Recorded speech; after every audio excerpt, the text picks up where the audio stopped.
Minister. Well, Mr. Speaker, there's a reason why he said absolutely nothing about the report that was presented by this government and later put in the library of the House earlier on today.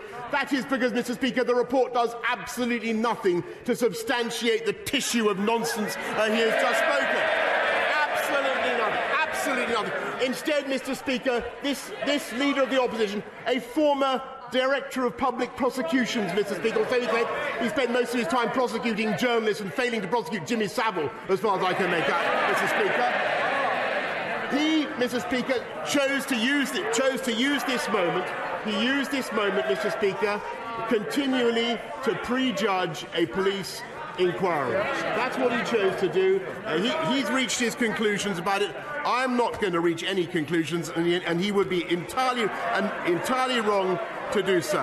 And I direct him again, Mr. Speaker, to what Sue Gray says in her report about the conclusions that can be drawn from her inquiry about what the police may or may not do. Now, Mr. Speaker, I have complete confidence in the police, and I hope that they will be allowed simply to get on with their job. And I don't propose to offer any more commentary about it, and I don't believe that he should either. And I must say to him that what I think the country, with greatest respect to the benches opposite, what I think the country wants us all in this House to focus on is the issues that matter to them. And getting on, Mr. Speaker, with taking this country forward.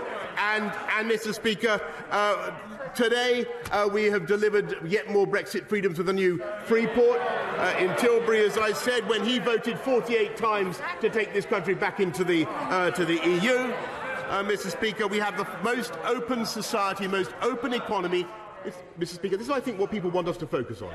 We have the most open society, most open economy in Europe because of the vaccine rollout, because of the booster rollout. And never forget, Mr. Speaker, that he voted to keep us in the European Medicines Agency, which would have made that impossible.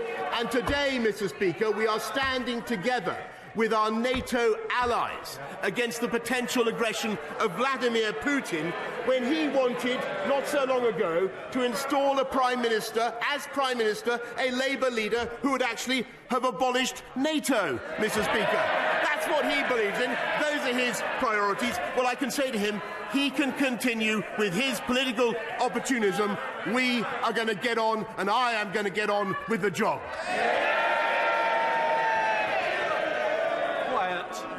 Theresa May. Thank you, Mr. Speaker. The COVID regulations impose significant restrictions on the freedoms of members of the public.